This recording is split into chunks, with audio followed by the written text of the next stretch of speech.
Hey guys, Kelade here. So today we're going to talk about something a little bit different today. We're going to talk about arms instead of fury, and we're going to talk about PvP instead of PvE. Now, obviously, one of the best ways that you can gear up in the current expansion is you need to do everything, right? You do Mythic Plus, PvP, which mostly is arenas, and raiding, right? Those three things, if you do all of them, is how you're going to attain the best gear. And of course, at this point in the expansion, if you're done with PvE, there's not really that much to do other than, pushing Mythic Plus IOs, or in my example, just getting more into PvP. So as far as for this, I have been Gladiator in season 1 and also in the current season. So we are, right now 25-54 rating. I'm going to show you guys some games that are current rating, give you guys a little bit of commentary. But before I do that, I feel like I should currently introduce my gear a little bit. So right now I am running 4 Gushing Wound pieces and then 4 of the Ring 3 Versatile. So essentially that's Ring 12 verse. As far as for any other notable things, I am using a 485 weapon. I mean, you could use a Gotiku's if you want. If I had a 475, I definitely Gotiku, I use that. But, I feel like for this, it's not that much different. Yes, the weapon Gotiku gets you more like damage from the weapon when it procs. But I feel like this one has better consistent damage. But I think that choice is up to you. The other notable thing is I do obviously have access to mythic trinkets, right? Because we do mythic rating. So I have the mythic Destro Lock trinket. I do also have a bike. I use this sometimes depending on the comps. Though more recently, I've also started using the insignia instead of the bike because I have a 475 version of it because you can just use the token from PvP to upgrade stuff. So there it is. And then of course, everything else in regards to gems and stats, like those are all going to be reverse. My essences are pretty cookie cutter right now. Conflict and Strife, you really just take this. You always want Breath of the Dying somewhere in your gear, right? It's the highest damaging one. I do have Vision of Perfection here just for a little bit of healing on the Bladestorm and also reducing the cooldown. And you'll see in the videos like using Bladestorm to immune CCs is just a great way for your character. And then for Lucid Dreams, I mean, as arms, you just need to take this too. One, it gives you versatility, which is great. And of course, you can chance to refund your rage and you can heal. So I would say these 4 essences are cookie cutter. Now, if you want to be more aggressive, you could use Breath of the Dying as a major and you can put Conflict as a minor instead. Obviously that gives you Reaping Flames to use on certain bursts. That's okay, especially if you find yourself rage starved. That's a way you can go. But generally, as an arms warrior in 3s, you just want to make sure that you're not dead. So obviously having Conflict and Strife makes it so, when you're getting CC'd, you get the extra verse.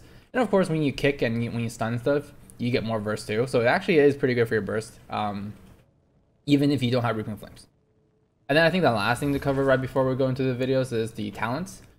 These are the general talents that I start off the arena with, but I mostly end up changing them a lot. So Sudden Death, you don't need to change. Stormbolt obviously need this for PvP because it's how we get our CC there. In PvP, you do favor Rend over Fervor for battle. The reason this is the case is because in PvP, I guess we can go into Azrites a little bit, you don't go Test of Might in PvP like you do in PvE, right? In PvE, you go Fervor for battle because you're trying to spend as much rage as you can and you're just spamming this out.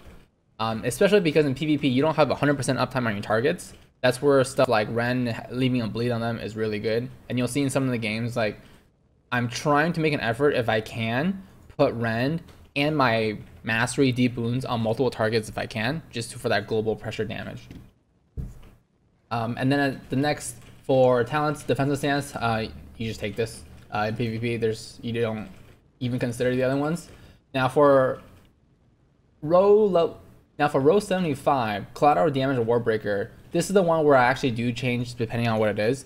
If the enemy doesn't have a pet where you can always collateral damage like 2 players, I generally always go collateral damage if I can. Just because you get free rage refund, why not? Right? And if there's only 2 targets, your Sweeping Strike is gonna, cleave your Colossal Smash onto the other guy anyways, so it doesn't really matter. I think somehow there's a misconception that Warbreaker makes your Colossal Smash do more damage. It doesn't. Right, if you look at this, it's 82,000 damage. This is also 82,000 damage. So don't take Warbreaker if you're trying to get more damage.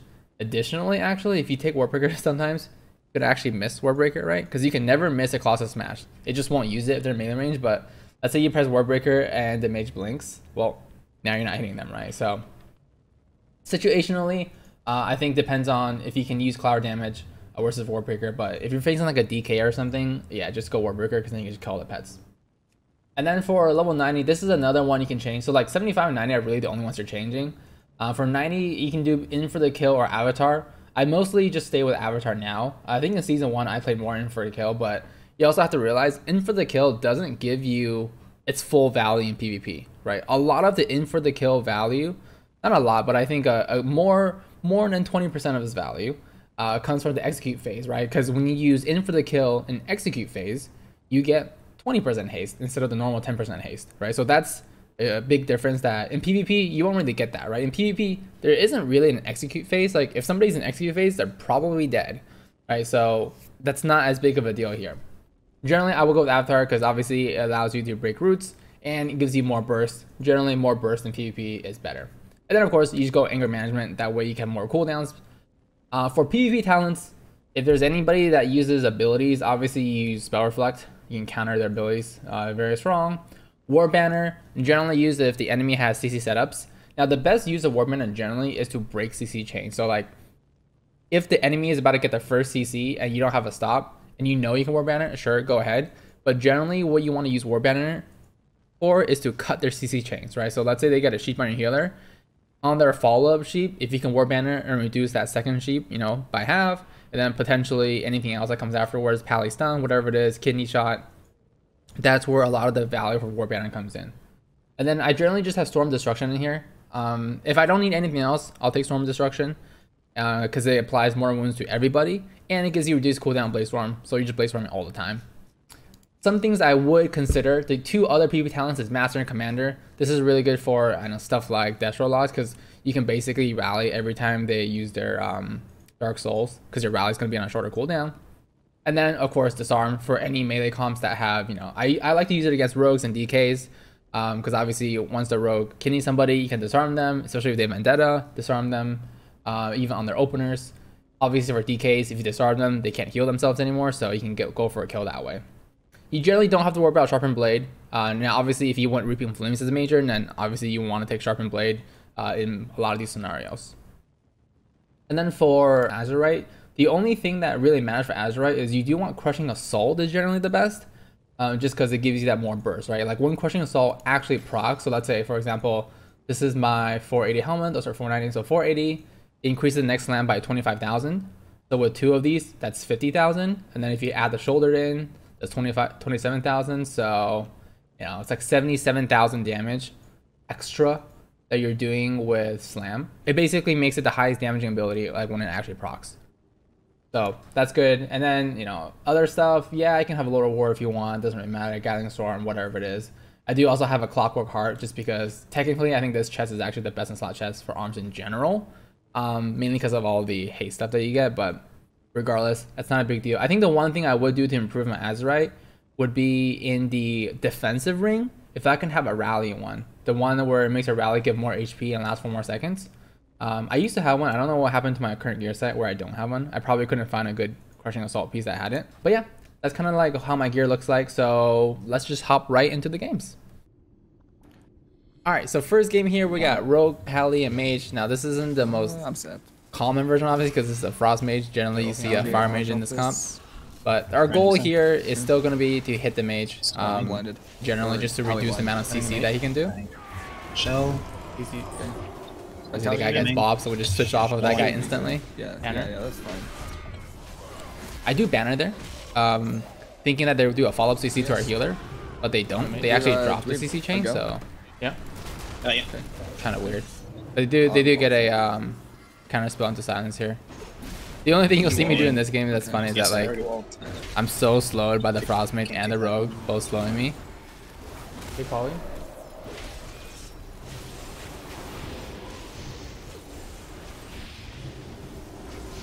Any major? Like right here, for example. Rogue. Nice. I don't know what happened to that Rogue's HP guy. He just dropped, and he had to pop evasion and cloak at the same time. Not sure. I'm guessing my shaman just must have had a big crit on him or something. So yes, that's insane. I got a Revitalizing Voodoo on you. Actually, I do know the reason why. Bomb on you. No. Kick the power. Okay. Every game that I think you'll see in today's video, Purge. Just hit the Rogue. Just hit the Rogue. Okay. They're all different teams except for this team. I think we've faced them twice. Rogue's still and we realized afterwards that this guy is like full gushing. We can get Pally here. Trouble. I used my thing. Okay, they overlapped a lot there too. So yeah, when the Pally's at like, you know, below 50%, he has sack on. Yeah, you just hit the pally, stun him, get the bubble out. I mean, they basically have no defensive cooldowns anymore. And he stopped. Rogue. And nice. there's the rogue. That's it. That's why you probably, you know, that's the thing, like, when you get to this ratings that, like, once you face people, like, you face the same amount of people, so if you know they're full gushing, you just go with them. And next I have another mage, but this one's with Fire Mage and a Windwalker. It's not, I feel like, as scary in my opinion, because you don't have the rogue just kidney bomb you and you're dead if you messed up a trinket. But the monk can definitely still put out a lot of pressure. And they're harder to chase down than the rogue, right? If you try to pressure them. It's not as easy to kill a monk as it is to kill a rogue. Unfortunately, we did do a cocoon and a Gladiator Arms Warrior there. That feels bad.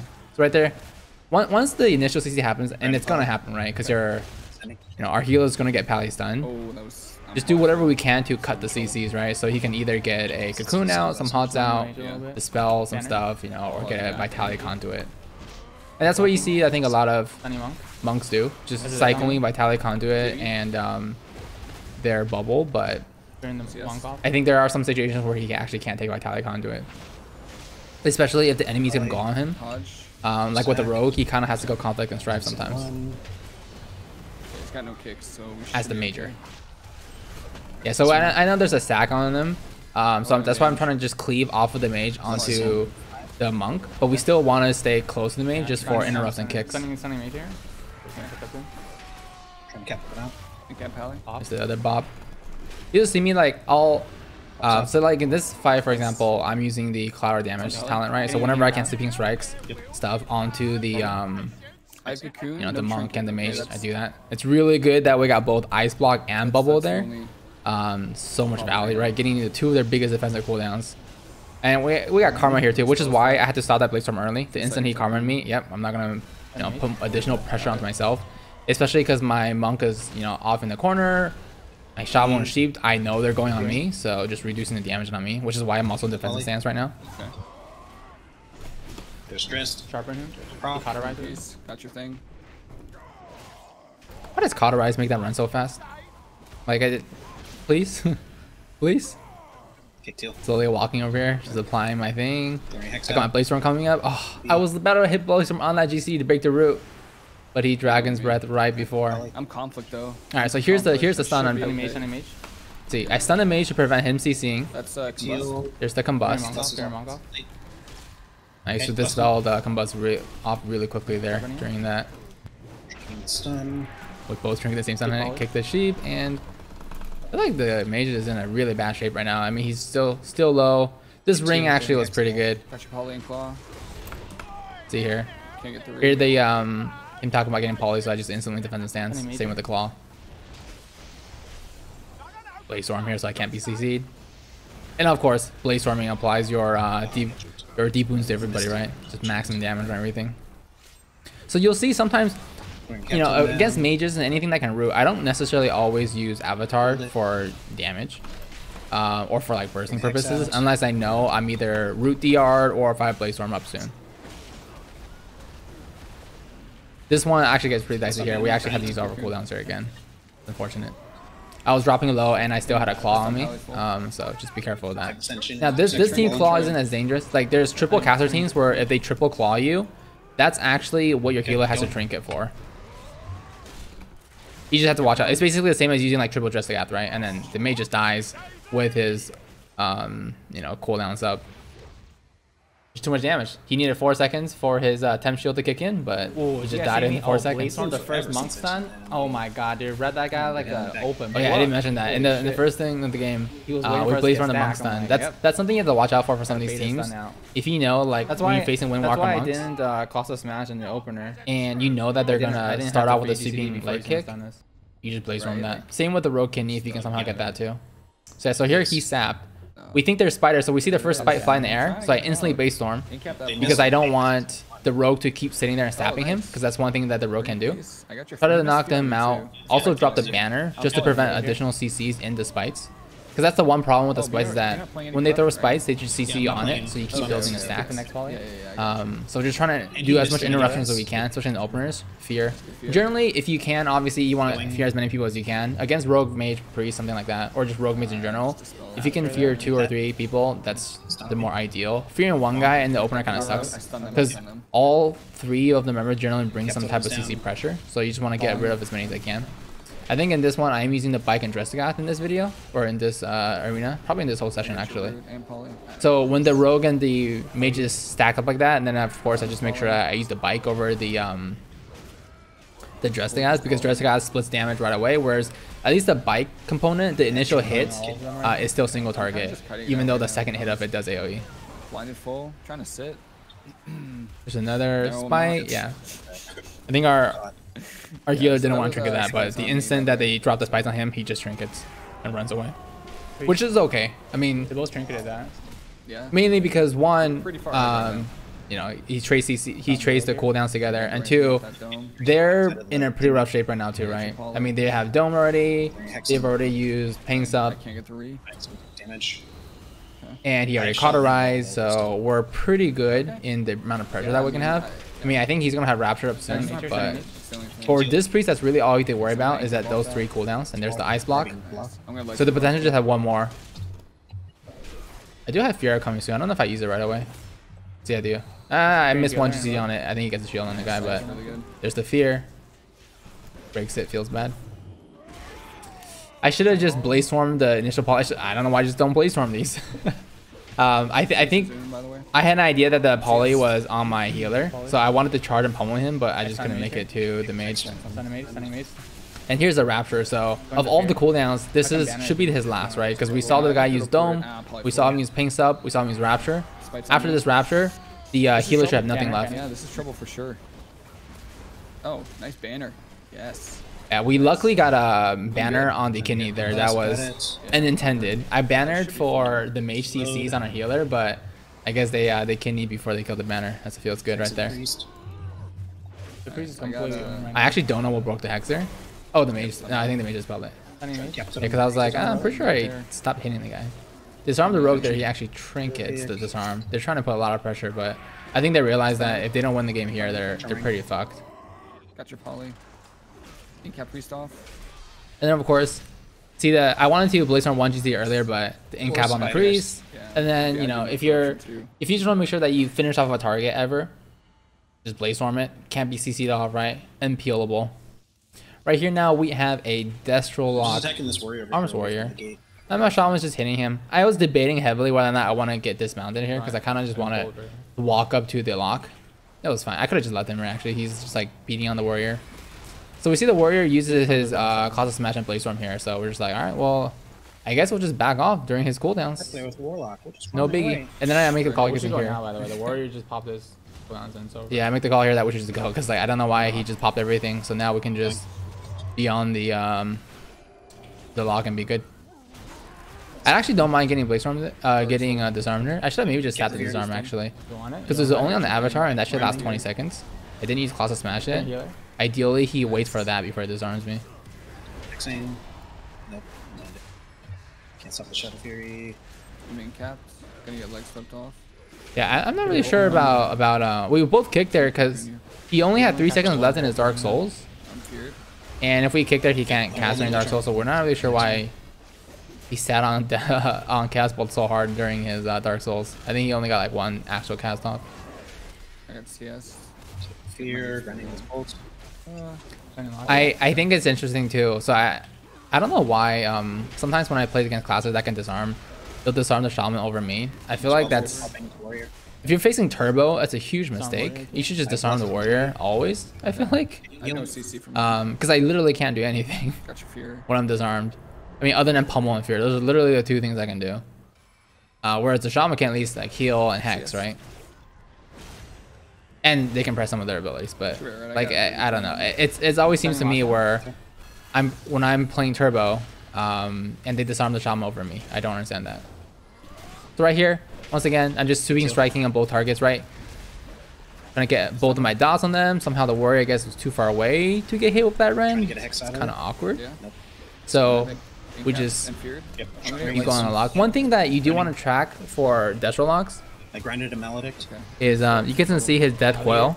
There's 3 seconds left on it, or mortal coil. 3 seconds left on it. So I'm trying to track the cooldown. If the guy's using it on cooldown, so I stun him there, so he can't use it. My plan was there to stun him, bring him low HP, below half. So he panic presses mortal coil, because it gives you a little bit of healing. And then he would just get reflected onto him.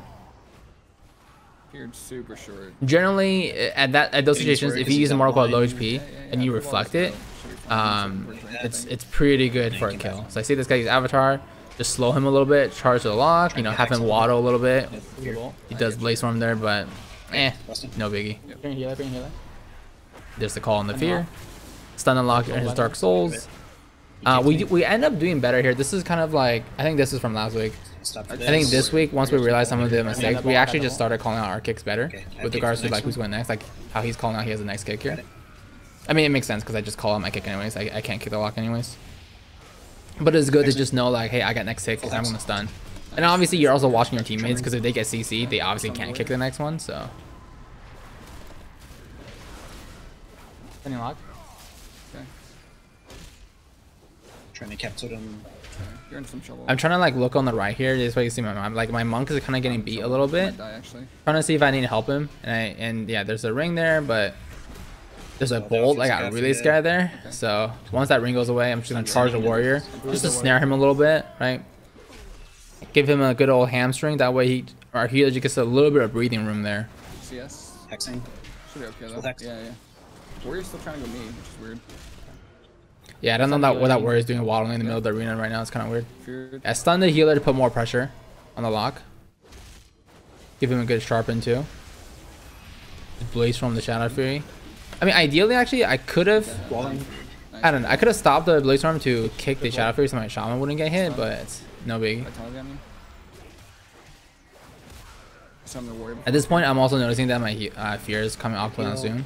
I do get Mortal Coil right into the healer, which is really nice. Get that free fear. I mean, he doesn't even expect it, right? He just thinks this warrior got Mortal Coil onto me. What can go wrong? Yep, that's a fear in your face. That was kind of a lucky pathing, actually. All right, next we have another. I don't know if this is a. Sorry, no, this is Mage Lock. Yeah. Somehow I thought that guy was a Windwalker.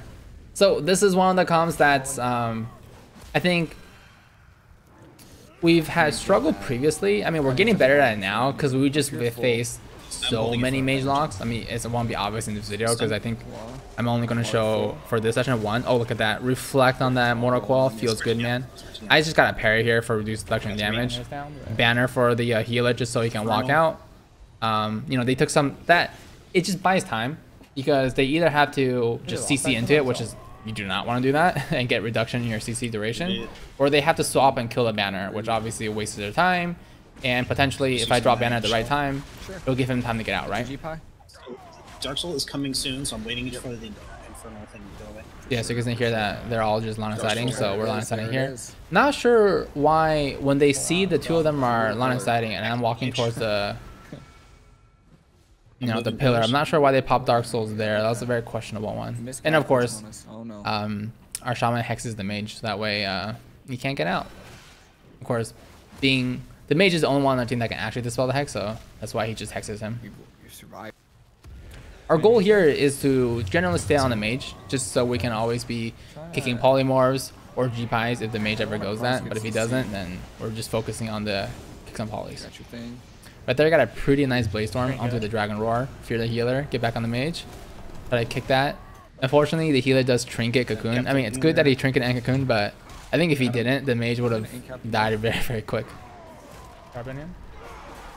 Nice. Still kind of dies there. You got our monk got a nice stun on theirs behind the pillar, so we're able to get the mage pop his ice block. Unfortunate travel time on that Blaze Storm. I mean, on the Storm Bolt as it's traveling, I get sheet midair. See, okay, somebody needs to pause that video and see why my banner didn't stop the sheep, right? I'm literally dropping the banner as the mage casts poly. My monk gets the debuff for the banner and he still gets sheet full duration. Kick the G5. I really don't understand. But okay. Out. We're still okay there, even though the banner supposedly it should have stopped the sheep, but it didn't do anything actually. Kick tail. Or should have reduced the duration by half, but yeah. Right here, I mean, we're just doing too much damage. They're even like stunning us, rooting us.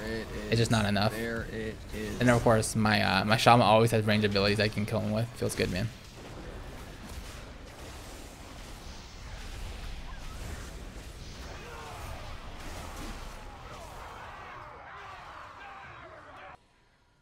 Next group. I think this is the last arena one, but it's the same. I think it's the same team as the first game. I'm gonna get him out. But just another rogue mage.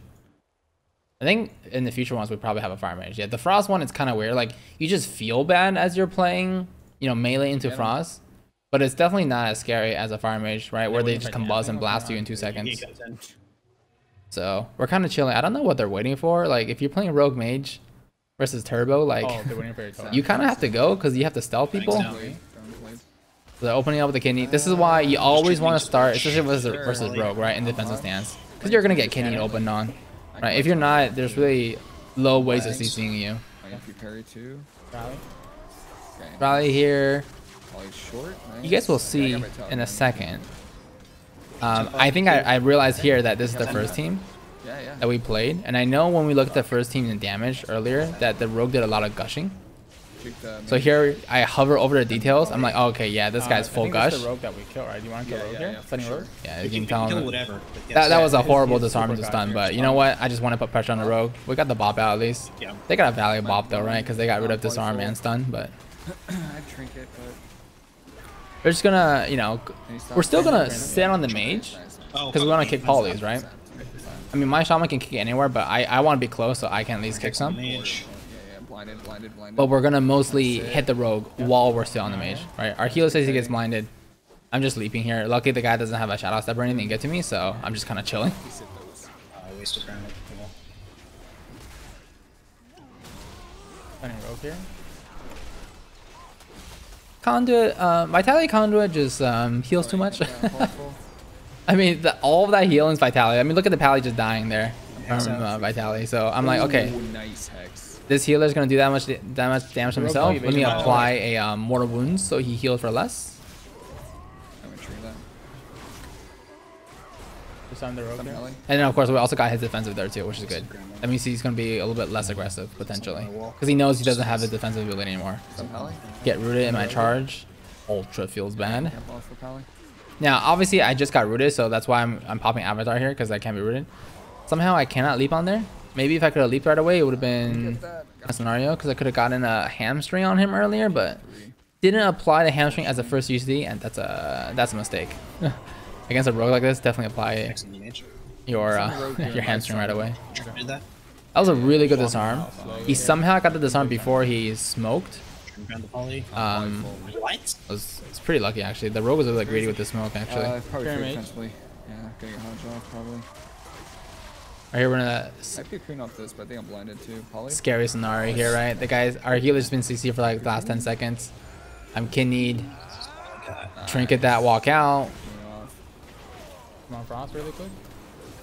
They did use their vendetta on here too, so that it's okay. I think the trinket there, and then of course we got Cocoon on the vendetta, so we're generally safe. I can CC the Pally too. I'm gonna stun. Trying to capture him. And now they're just kind of in the back end because they have no vendetta. You know, they don't have as much stuff. I think the rogue probably doesn't have evasion here either, at least not for a few more seconds. Yep, I have Ascension coming up. Okay, I'll try and knock Pally if he gets close. I'm hodge full. Yeah, same thing here. Like I'm Bladestorm chasing the mage, but obviously my Bladestorm is still hitting the rogue. And then of course I use sweeping strikes here, just make sure that I keep cleaving onto the rogue. Just parry here. I don't know at this point why I didn't go defensive stance sooner. I'm defensive stance now, but they're gone for it sooner.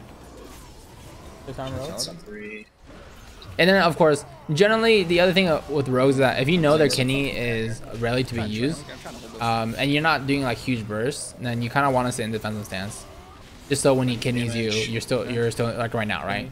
That way I'm in defensive stance while he kidneys me. I mean, potentially if he sees that I'm in defensive stance, he probably shouldn't kidney me there, to be honest. Like just kidney the shaman. I'm not really sure why you can't use it there in that point. Stopped it. I just get on the mage here. I got him. The Pally trying to drink, so the rest of my team is 2 between them, and I just like mess with the mage a little bit. Spell reflect that one because I didn't have a Far away. you know, Rogue here. a kick available for it yet, or a blaze storm, but luckily I got kidneyed into sheep, which is ultra feels good because literally they wasted all their CC, right? I'm now stun DR'd, I'm now sheep DR'd, they don't have kidney. You know, I can just go ham on the mage. My stomach's gonna trinket. Watch full. Okay, I have trinket. I sat blind, so. I do what's it called? I do go to the sensor though because of the little orb he added for the frost. I did have to trinket late. My trinket wasn't available right there, right when you first kidneyed me, but I was in my eye, so I wanted to make sure I get out of my eye. This armor up here. I'm calling half. Trouble. Some trouble. Bring them. I did have to fear them just to break some CCs. Just breaks a little bit of damage there, but we actually broke the fear right away. It feels bad. CS just on the road. So that's right there. Young drink. I was watching the rogue's kidney shot. I think I was about to hit Blaze Storm, but unfortunately didn't get off in time before I got kidneyed. We did get the block here, which is nice. Yeah, obviously this guy's a Frost Mage, so you know after that 18 seconds is up, you could technically, if he has Cold Snap, Ice Block again. But I'm gonna try to just leg sweep him. No worries. Our primary target is actually still the rogue, even though we've been hitting the mage for a lot. We're gonna bop it really quick. I'm not sure about that bop. He bops the mage too. Okay, I don't know about this. I think he's trying to do it for drinking purposes, but now he has no bop. I don't think there was real reason to bop the mage there. I understand that he was and he's just trying to get something out, but we have a shaman that can just dispel the bop instantly. Get Pally full. Excellent mage. Just ascending. The rogue here. I send the rogue just so he can't stop evasion, but obviously he trinkets that. Pretty good. The guy's evasion and kidney at the same time. Right, Pally bubbles there. Look at that. He rolls in for a bubble on me. I can. Don't worry about drinks. Oh, I'm Pally full. Now I'm kind of worried. Sack. Just a sack. Go Pally. Yeah. He wants to go Pally, but I didn't want to leap to the right because I would line us our healer, and that's a pretty bad idea. I trinket and vitality. But I think I might leap here to stop the drink. Nope, can't leap because I'm rooted. Feels good, man. I got Pally. Green piece back to you guys. Yeah, I realized that I have fear here. I should have just feared the Pally here and just kill the rogue. I mean, the rogue dies anyways, but I figure also at this point the guy's literally He can't heal anything. So if we just do as much DPS as humanly possible, they'll eventually die here. But yeah, I think I could have just feared. I would have won the game maybe 5 seconds earlier. But yeah, that's it for this video. Let me know what you guys think about having some PvP stuff on the channel. As always, thanks for checking out the video, guys. Feel free to subscribe to see more. See ya.